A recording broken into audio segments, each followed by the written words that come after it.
We've got a call from Yadira in Bakersfield, California. Hey, Yadira, how's it going? Hi, thank you so much for taking my call. I can't imagine two better people to answer my question. I agree. So ready. I don't even know what your for question is. Yes. Okay, so it's a two-part question. So part one, I have a wonderful husband. I have a ton of dogs, keep life interesting. I have an incredible talent of succeeding in everything I do. And I've done that by creating two businesses. But I still find myself lacking and finding myself really depressed and lonely when I logically understand that I'm super lucky and very blessed and should not feel that way. But I do tend to feel empty and sad and find it hard to get out of bed some days. And it's kind of just circled around the what's the point mentality. And then part two is because I want to feel balanced and accept things I don't have control over and be able to feel happy when good things happen. I signed up for BetterHelp on John's referral link, and I wanted to know how I can make the most out of this program. I currently was assigned a therapist. I just spoke to her once. She seems really nice, but I want to determine if she is a good fit and what I can do or what I can request to help this process be more helpful and beneficial. I've never gone to therapy, and I've been raised around people who don't believe that therapy can help. So when I saw that you could do it remotely, I was super excited, and I just want to know the best way to approach it. So I was just writing down while you were talking. Where does this story come from? That you are your achievement, and you are the amount of accomplishments you have, and you are the amount of luck that you feel like you've received from the world. And then you ended this with, I come from a family that doesn't believe in therapy. So then I thought, well, that answered that question. Somebody told you that. Somebody either modeled that for you or told you that directly, that all your dreams would come true. And when I say dreams, I don't mean money or jobs or anything. I mean the ability to sleep at night, the ability to hug your husband or hold hands with him when y'all are going for a walk, and it to feel like you can be there instead of wondering about an email that's come. Right? You could be present. Who told you that? Where'd that come from?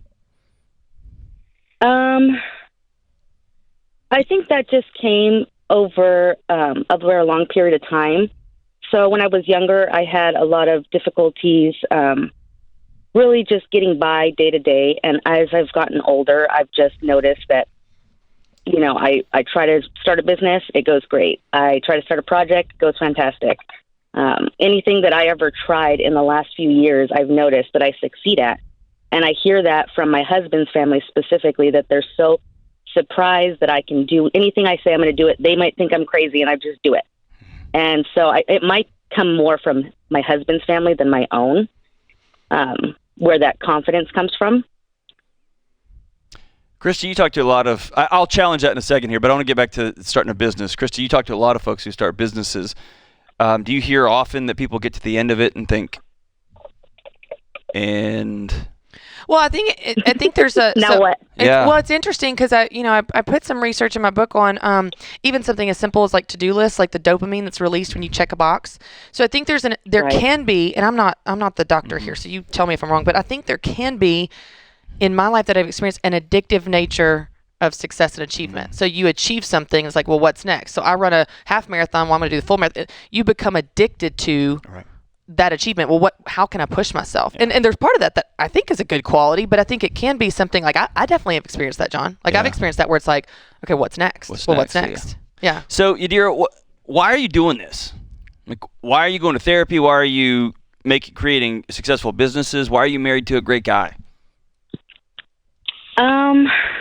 I don't know. That's kind of the reason that I'm really looking for answers, so to speak. But listen, that is the answer. If you are doing this for nothing, for achievement's sake, it will always be a vortex. It'll be a black hole. You'll be Jeff Bezos. You'll have $8 trillion.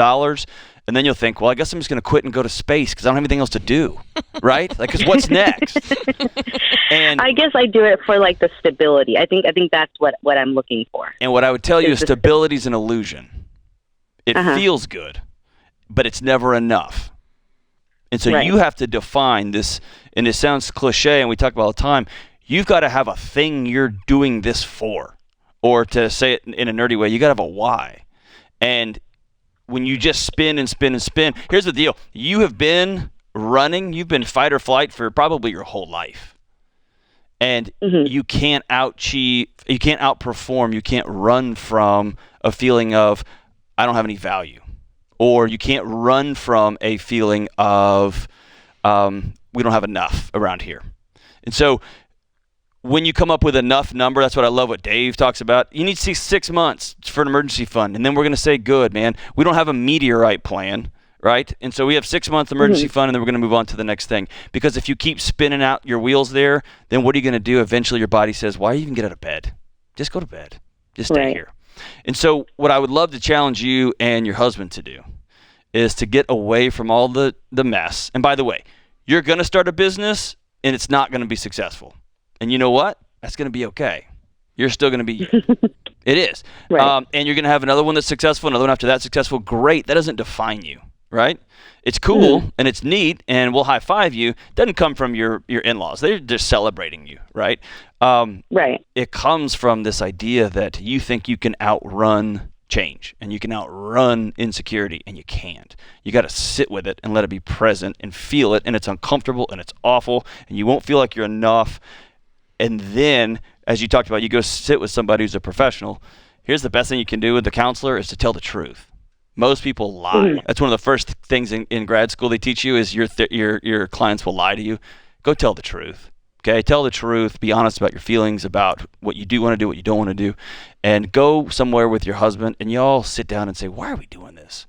What do we want to be? Where do we want to go? Christy and I were talking about earlier about reverse engineering what enough looks like. What does after we paid off our house and after we're everyday millionaires and after, what are we doing? Get to the why to what you're doing, the where you want to be, and reverse engineer it, and then live a life that you love to live, right? Otherwise, you're going to be running and running and running and running, and then you're going to be like, well, I guess I'll just go to space for the weekend because I don't know what else to do, right? I think it kind of feels like that. It does. And we can't go to space because we don't have $1 trillion, so we just stay in bed and watch Netflix, right?